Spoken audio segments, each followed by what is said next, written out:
En fait, on s'aperçoit qu'on vit dans un pays où tout est à l'envers, c'est-à-dire l'éducation est faite pour nous empêcher de savoir, le système de santé est fait pour créer des maladies, l'intégration, elle est faite pour créer la désunion, les médias sont là pour nous désinformer, donc je sais que c'est énorme, mais quand j'ai écrit le complot contre la santé, je vous disais, j'ai eu un mal fou à digérer ce que j'apprenais. Déjà d'apprendre que le gouvernement, enfin les États ne sont pas protecteurs et qu'en fait ils sont capables de nous empoisonner pour le profit.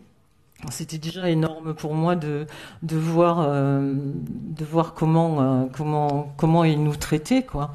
Et depuis, je suis en liaison avec beaucoup de lanceurs d'alerte un peu partout sur la planète et il y a de plus en plus de documents et de vidéos qui circulent où on voit que vraiment les élites, ce qu'on appelle les élites, mais en fait ceux qui mènent vraiment le monde, parce que c'est pas nos dirigeants qui mènent le monde, tout le monde le sait maintenant.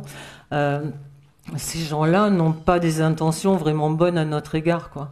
C'est-à-dire que quand on met bout à bout toutes les choses qu'ils font et qui vont contre notre santé, contre notre bien-être, contre notre liberté d'expression, on est obligé de se dire que il y a autre chose, quoi. Il se passe autre chose dans ce monde. Alors, par contre, moi, je suis quelqu'un de très cartésien, donc j'ai mis vraiment 5 ans à accepter le fait c'était pas que pour le profit, c'était pas que pour l'argent. Il devait y avoir une autre motivation.